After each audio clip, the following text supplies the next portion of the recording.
नमस्कार सर्वांचे आपल्या ऐका मराठी या यूट्यूब चॅनलवर स्वागत आहे. कधी असा विचार केलाय का की जेव्हा आयुष्यात सगळं काही अगदी मस्त चालू असतं. म्हणजे एखादं खूप मोठं यश मिळतं किंवा नात्यात खूप आनंद असतो तेव्हा. हो हो अगदी तेच. आणि मग अचानक आपणच काहीतरी गडबड करून बसतो. विनाकारण चिडचिड करणे किंवा आजारी पडणे किंवा क्षुल्लक कारणावरून जोडीदाराशी भांडण उकरून काढणे. खरंय, आपणच आपल्या सुखाला नजर लावतो असं बऱ्याचदा होतं. नक्कीच. म्हणजे आपण जाणीवपूर्वक स्वतःचा आनंद का हिरावून घेतो हा खूप मोठा प्रश्न आहे. आणि आज आपण याच विषयावर एक सखोल चर्चा करणार आहोत. आज आपण द बिग लीपमधील सर्वात पॉवरफुल आयडिया समजून घेणार आहोत. हो, आणि कसं आहे, हे पुस्तक गे हेंड्रिक्स यांनी लिहिलंय. ते स्टॅनफर्ड युनिव्हर्सिटीमध्ये सायकोलॉजिस्ट होते. अच्छा, म्हणजे त्यांनी अनेक मोठ्या लोकांना मार्गदर्शन केलं असेल. भरात लाखो लोकांनी वाचलंय आणि अनेकांचं आयुष्य बदललंय. पण हे पुस्तक इतकं महत्वाचं काय? कारण हे पुस्तक आपल्याला अगदी स्पष्टपणे दाखवून देतं की आपल्या यशाचा सर्वात मोठा शत्रू बाहेरचा कोणीही नसून आपण स्वतःच आपल्या आनंदावर घातलेली एक छुपी मर्यादा आहे. हे खूपच भारी आहे. म्हणजे आपण नेहमी म्हणतो ना की परिस्थिती खराब आहे किंवा नशिबाने साथ दिली नाही, पण इथे विषय वेगळाच आहे. ओके, लेट्स अनपॅक दिस. ही पहिली संकल्पना नक्की काय आहे? याला ते द अप्पर लिमिट प्रॉब्लेम असं म्हणतात, म्हणजे यशाची अंतर्गत मर्यादा. मी समजावून सांगते. बघा, प्रत्येकाच्या आत आनंद, यश आणि प्रेमाचे एक थर्मोस्टॅट किंवा मीटर सेट केलेली असते. थर्मोस्टॅट म्हणजे हे आपल्या एअर कंडिशनरच्या म्हणजे एसीच्या थर्मोस्टॅटसारखं आहे का? खोली खूप थंड झाली की एसी आपोआप बंद होतो. तसंच आपण जास्त आनंदी झालो की आपला मेंदू तो आनंद बंद करतो. म्हणजे अपेक्षेपेक्षा जास्त यशस्वी किंवा आनंदी होतो ना, तेव्हा आपला मेंदू अचानक गोंधळतो. बापरे, म्हणजे मेंदूला तो आनंद सहन होत नाही. हो ना, त्याला वाटतं काहीतरी गडबड आहे. आणि मग तो आपल्याला पुन्हा जुन्या ओळखीच्या पातळीवर आणण्यासाठी सेल्फ सॅबोटॅज करू लागतो. म्हणजे आपण स्वतःचं नुकसान करू लागतो. यालाच अप्पर लिमिट प्रॉब्लेम म्हणतात. हे खरंच धक्कादायक आहे. पण हे प्रत्यक्षात कसं घडतं याचं एखादं साधं उदाहरण देता येईल का? नक्कीच. पुस्तकातलंच एक साधं उदाहरण घेऊया.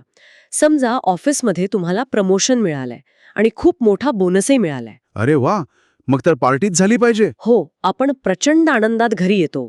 सगळं छान असतं, पण अचानक घरातल्या साध्या टॉयलेट पेपरवरून किंवा अगदी किरकोळ गोष्टीवरून जोडीदाराशी प्रचंड मोठं भांडण उकरून काढतो आपण. अरेच्चा, म्हणजे त्या पैशाचा आणि प्रमोशनचा आनंद कुठल्या कुठे निघून जातो आणि फक्त भांडणाचा ताण उरतो. अगदी बरोबर. आणि इथे मजेची गोष्ट म्हणजे भांडण टॉयलेट पेपरवरून नसतंच. तो असतो अप्पर लिमिट प्रॉब्लेम. आपल्या नर्वस सिस्टमला तो जास्त आनंद सहन करण्याची सवयच नसते. So what does this all mean? श्रोते हो, आपण याचा आपल्या आयुष्यात कसा वापर करू शकतो? याची एक प्रॅक्टिकल टिप मी सांगते. जेव्हा आयुष्यात सगळं उत्तम चालू असेल आणि अचानक भीती वाटू लागेल किंवा विनाकारण चिंता वाटेल, तेव्हा फक्त थांबा.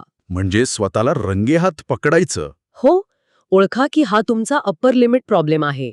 आनंदाचा स्वीकार करा, त्याला अजिबात घाबरू नका. खूपच छान.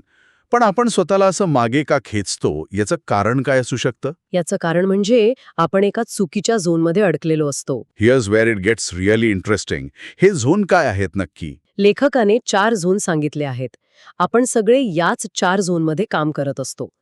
पहिला आहे इनकॉम्पिटन्स, म्हणजे जे काम आपल्याला अजिबात जमत नाही. आणि दुसरा आहे कॉम्पिटन्स, म्हणजे जे काम आपल्याला जमतं पण इतरही ते सहज करू शकतात. अच्छा, हे दोन तर समजायला सोपे आहेत. इथून बाहेर पडणं शक्य असतं. हो, पण सर्वात मोठा आणि खरा धोका असतो तो तिसऱ्या झोनमध्ये. याला म्हणतात झोन ऑफ एक्सलन्स, म्हणजे एक्सलन्सचा सापळाव. सापळा? पण एक्सलन्स म्हणजे तर आपण एखादं काम अतिशय उत्तम करतो ना, मग तो सापळा कसा काय? हाच तर तो भ्रम आहे. कारण इथे आपल्याला खूप पैसा मिळतो, भरपूर आदर मिळतो. आपण या कामात तरबेज असतो. मग कुणी वेडाच असेल जो असा पैसा आणि आदर सोडून देईल. हे तर प्रत्येकाचं स्वप्न असतं. हो, पण आतून आपण पूर्णपणे रिकामे आणि थकलेले असतो. हे गोल्डन हँडकफ्स असल्यासारखं आहे. आपण समाजाच्या अपेक्षा पूर्ण करतो, पण तो आपला आत्मा नसतो. बापरे, म्हणजे आपण चांगल्यामध्ये अडकून सर्वोत्तम गोष्टीला मुकतो तर. अगदी तसंच. आणि म्हणूनच आपल्याला तिथून बाहेर पडून चौथ्या झोनमध्ये, म्हणजेच झोन ऑफ जिनियसमध्ये मोठी झेप घ्यावी लागते. The big leap. म्हणजे ही आपली खरी युनिक क्षमता असते का? हो, अशी गोष्ट जी फक्त आपणच करू शकतो. जे काम करताना वेळेचं भान राहत नाही. पुस्तकात एका सीईओचं खूप भारी उदाहरण दिलंय. काय आहे ते उदाहरण? या सीईओला ऑफिसमध्ये फिरून लोकांशी फक्त 5 मिनिटे गप्पा मारायला खूप आवडायचं. हा त्याचा झोन ऑफ जिनियस होता. त्यातून त्याला ऊर्जा मिळायची. अच्छा, पण मग तो सीईओ झाल्यावर काय झालं? प्रमोशन मिळाल्यावर तो स्वतःला एका मोठ्या केबिनमध्ये बंद करून डेटा वाचण्यात अडकवून घेतो. हे त्याचं झोन ऑफ एक्सलन्स होतं. आणि साहजिकच त्याची झोप उडाली असेल. एक्झॅक्टली. तो डिप्रेशनमध्ये गेला, तणावात गेला, कारण तो त्याच्या खऱ्या क्षमतेपासून दूर गेला होता. जेव्हा त्याने पुन्हा लोकांशी बोलायला सुरुवात केली, तेव्हा तो आजार गायब झाला. हे खूपच रिलेट करण्यासारखं आहे.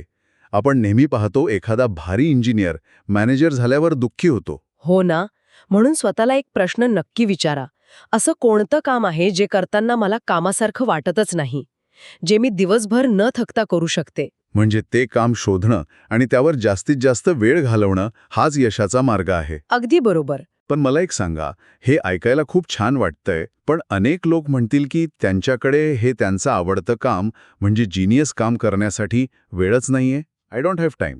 त्यावर काय उपाय आहे? हां, खूपच कॉमन प्रॉब्लेम आहे. आणि म्हणूनच या पुस्तकातील तिसरी महत्वाची कल्पना आहे आइन्स्टाईन टाईम. अच्छा, आइन्स्टाईन टाईम हे नक्की काय प्रकरण आहे? वेळेबद्दल आपले 2 दृष्टिकोन असतात. एक न्यूटनचा दृष्टिकोन, जिथे वेळ बाहेरून आपल्यावर नियंत्रण ठेवते, जसं की घड्याळाचे काटे आपल्यावर राज्य करत आहेत आणि वेळ नेहमी कमीच पडते. हो, आपण सगळेच असंच जगतो ना, सतत म्हणतो वेळ नाही, वेळ नाही. पण दुसरा दृष्टिकोन आहे आइन्स्टाईन टाईम, जिथे आपण समजतो की आपणच वेळेचा उगम आहोत. You are where time comes from. म्हणजे आपण स्वतः वेळ निर्माण करतो. हो, जेव्हा तुम्ही तुमचं आवडतं काम करता ना, म्हणजे झोन ऑफ जीनियसमध्ये असता, तेव्हा वेळ आपोआप वाढल्यासारखी वाटते. हां, आइन्स्टाईनच्याच भाषेत सांगायचं तर एखाद्या गरम चुलीवर 1 मिनिट बसलं तर तो 1 तास वाटतो, पण एखाद्या आवडत्या व्यक्तीसोबत 1 तास घालवला तर तो 1 मिनिटासारखा वाटतो. एकदम परफेक्ट उदाहरण दिलंत. यात आणखी एक महत्वाची गोष्ट आहे. जेव्हा कोणी म्हणतं की माझ्याकडे वेळ नाही, तो खरं तर खोटेपणा असतं. खोटेपणा कसं काय? डेडलाईन्स तर खऱ्या असतात ना. असतात ना, पण विचार करा, तुम्ही कामात खूप बिझी आहात आणि अचानक जर तुमच्या लहान मुलाच्या पायाला खिळा लागला, तर तुम्ही काय कराल? मी तर माझं सगळं काम बाजूला फेकून देईन आणि थेट हॉस्पिटलला धावेन. 100 कामं सोडून देईन. मग मला सांगा, तुमच्याकडे तर वेळ नव्हता ना, तिथे वेळ कुठून आला? अरे चा! हो, म्हणजे ती माझी प्रायोरिटी बनली. प्राधान्य बदललं माझं. एक्झॅक्टली. कारण तिथे प्राधान्य असते. म्हणून आजपासून माझ्याकडे वेळ नाही ही तक्रार करणे पूर्णपणे बंद करा. त्याऐवजी 100% जबाबदारी घ्या. म्हणजे स्वतःला सांगायचं की मीच वेळ निर्माण करतो. हो, आणि मी माझ्या झोन ऑफ जीनियससाठी वेळ काढणारच, असं स्वतःला ठणकावून सांगा. हा संवाद म्हणजे एक प्रकारची थेरपीच वाटायला लागलीय.